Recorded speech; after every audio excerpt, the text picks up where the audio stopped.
kings have treasure, and you, as the royal priesthood, have shared your treasure with us very generously and remarkably, in good times and in bad times. Thanks to you, during a very challenging time that we've all been going through, you have continued to support us with your treasure. As pastor of the parish, it is my responsibility to oversee the proper utilization of that treasure, and I do so in consultation with our parish finance council. It's made up of 3 members of our parish and also 2 members of our staff, including myself. So Nikki Alford, Dennis Giesler, and Chris Connor, as well as Kayla Paraka, our parish bookkeeper, and Deacon Tom O'Brien, and myself serve as the parish finance council. We meet every single month. We review our finances. They advise me and they consult with me as I make the decisions about what is the best utilization and prudent use of the stewardship that you give to our community. Now, with the passage of every single year, you will notice if you follow in the bulletin, we have a goal, a financial goal. We have a budget that we set, and we figured it out that if we can meet this goal every single week, that ultimately that will enable us to meet our budget. And you may have noticed we moved into a new fiscal year in September, and our goal kind of upped a little bit. And that's because the cost of living has gone up. Just as it has for you, so too for us. And so we're always hopeful that each year you might consider giving us a little cost of living increase to help us manage our expenses here at Nativity of Our Lady. It's important that you all kind of understand, first of all, how our finances are organized, and also for you to have an update on what's happening here. Because what is happening here is the ongoing experience of our everyday ministries, and also, as you can see all around you, the fulfillment of our Raising the Star Capital campaign. So I've asked Deacon Tom, who's here with us today, looking very snazzy in his jacket, I might add, to tell us a little bit about our finances. Well, good morning, Tom. Good morning, Father Matt. You know, when Father Matt does the accent of his mother, the Southern accent, it makes me think of that line in the movie, "My, oh my, I love pie." So I'm going to talk about pie today, but pie charts instead of the real pie. So we, as you know, every year we set a budget, and that budget is a balanced budget. That means that we anticipate that our income is going to match our expenses. We're a nonprofit, so we're not out to make a profit. If we do make more money, then it goes into savings. If we don't make as much money as we thought we were going to make, then we have to pull from savings. So today I'm going to summarize very quickly our income and our expenses for the year, but I want you to know this is a quick overview, and I'm not covering all the details. If there's something that I'm not hitting this morning and you really want to know, make an appointment with me, and I'll be happy to discuss with you anything that you would like with respect to the finances. So let's begin with our income breakdown. You can see from this pie chart, the blue section, the blueberry section of the pie, are plate donations. Our plate donations is 70% of our income. 70% is the plate that is passed here in the church, and of that, about half comes in through electronic funds transfer, EFT we call it. This is the ability for you to set up an automatic payment that goes to the parish, whether you're traveling or not. It happens every month, every week, however you set it up. You have full control of that, and that, everyone, is really what has saved us during COVID. Unlike many other parishes in the diocese, throughout COVID, when people were not able to go to church, the automatic payment continued to come in and really helped us make our budget. So I want to tell you, we are most grateful and most thankful that you're open to doing the electronic funds transfers, and I'm going to say a little bit more about that at the end. The second category is special donations. So special donations are income, but unlike plate, they are amounts, usually larger amounts than you would put into the plate, that are designated for use in a special way. The crux of this is that the diocese does not assess special donations like they do plate. In the plate income, they take a percentage for administrative fees to run the diocese, and special donations are not assessed that. The third category of income is special events, which are fundraisers. So We need to do fundraising from time to time to keep our budget balanced, and this is very important. We do 1 or 2 a year, and it represents about 5% of our anticipated income. The rest I'm not going to go over because they're really quite small in relationship to the rest of the income. So I'm going to move to the expenses now, and we'll see that the breakdown is the payroll. Payroll represents about half of our expenses for each year, and this comprises 3 full-time people as well as about 6 part-time people on the payroll. The second category is building and utilities, so that's, of course, gas and electric and the other things that help us to keep the campus beautiful and running and warm and that sort of thing. And then thirdly, the diocesan assessment is 8%. So that represents a significant expense that all of the churches have to pay in the diocese. So that is the basic breakdown of our budget, which is almost $500,000 a year. We're able to do all this work, all the ministries, everything that you see here on a budget of about $500,000.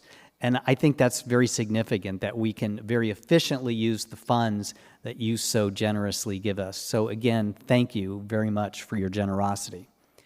I want to move now to a presentation, a short summary about where we stand on raising the star. For those of you who may be new to the parish or don't remember all the details, Raising the Star was a capital campaign that we started back in 2019. It was a 3-year campaign of fundraising in order to take care of 3 important visions that we have as a parish. The first is one of safety, the second is one of growth, and the third is one of welcoming. The safety aspect focused on the parking lot. The parking lot was a wreck. It was filled with potholes, it was gross, and it was unsafe. And it was not well lighted. So we clearly needed to take care of that parking lot. We did some initial projections of what the cost would be for each of these priorities on the capital campaign, and these were done well in advance in 2019 using 2019 costs. The parking lot was anticipated to be a little bit under $1 million. So we started the campaign, we quickly raised that $1 million, and so we launched the first phase of that, which was the parking lot project. So the parking lot looked like that before we began. We got the workers going. They graded it. They put down a special sheet that protects it from movement, and then they began to get those steamrollers in and roll out the asphalt. You can see the lights in the background. And if you're here at night, I think you'll agree the parking lot does a really good job of keeping that place safe. It's beautiful. The guys did a really good job, and it finished under budget. So that was the first phase. Now back to the breakdown of our priorities that were left. We had anticipated that we would begin to expand the seating here in the church, and we decided to put that off for the time being, and there were a couple reasons why. The most important reason is even though when we began the fundraising campaign, we thought everything was going to cost about $3.4 million, by the time we finished the parking lot and we reassessed what the rest of the work was going to cost, that number is up to $4 million. And anyone who, during COVID, had to continue to buy materials for construction, you know that construction costs started to rapidly climb. The price of wood and steel went up considerably. So it makes sense that that number became $4 million, but here's the thing, we only raised $2.8 million. So we spent a little bit less than $1 million on the parking lot, and now we need to make some tough decisions about what do we do next. So we looked at everything that we needed to do, and we decided that we would go with phase 2, comprising the atrium and the tower, the prayer garden, the roof, which was originally part of the first phase. We shifted it back into phase 2, and the fire sprinklers. Another reason why we decided to begin with those phase 2 items was that we received a very generous donation from the Harold Miosi Trust of $387,000 for the atrium itself. And the Knights of Columbus gave us $100,000 for the tower. So those were partially funded projects that we needed to go ahead and do. And we also received some additional donations for the tower and related things in that project. So that's why we decided to begin. And as you know, we have begun work. This is what it's going to look like when we finish. This beautiful entryway and this amazing glass atrium with the associated tower. Inside, you'll see a beautiful font that's being created for this space, and the new ombre, which will house the holy oils. It's going to be an amazing place, not just for visitors, but for we parishioners who come to church every week. We're going to have a place that is the gathering spot, the place that we enter through into our beautiful church. So it looked like this before the bulldozers came in, and they started work, tearing out, regrading, digging, all of the kinds of work for foundations and that sort of thing that needed to be done. Trenching began. We needed to move some existing piping and create other trenches for footings. And the footings have now been poured, and they are ready to now pour the concrete slab, which will be the foundational slab for the atrium. I mentioned the roof. The roof cost was not inconsequential, but it was needed. This original roof has been maintained over the years, but reached a point where it needed to be torn off and replaced. And so they did that amazingly all before the rains began this year. So thank God we have a new roof that will last us many, many years. I mentioned the sprinklers. If you look up, you'll see the sprinklers have been installed. They've been installed such a way that once we box in these beams that go across the ceiling, you'll barely be able to see them. And it's taken a lot of work and a lot of time, but the goal is that if, God forbid, there's a fire, that it's put out efficiently and quickly and saves the building. So it is important to do that. Phase 3 now is the last phase in this project, and we are thinking about the rectory and how that we are going to modify the rectory. Originally, the plan was we would build a rectory out in the field. But as we pulled together the numbers and we talked to the experts, it became clear that it would be too expensive to do that. So we've decided to update the rectory instead with the limited funds that we have. Because of inflation, the amount that we collected, the amount that we've had to spend so far, we are very, very tight with our budget.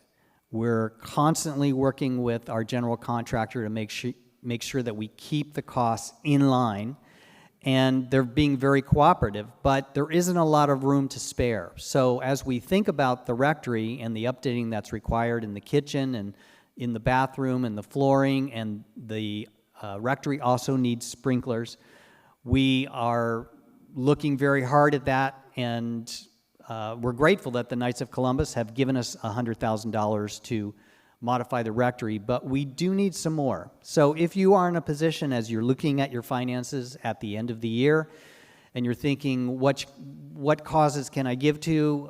Raising the Star is still a project that needs some funding. So anything that you might want to give, we would be very grateful.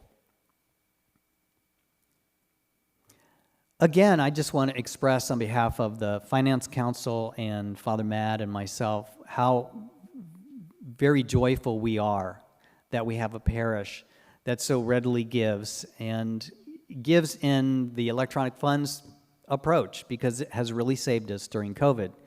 If that's something that you might want to consider, maybe you've been using envelopes, but you know what, you're not married to using envelopes, I would suggest you consider switching over to EFTs. Kayla will be in the hall after Mass. She'll have the forms that are required.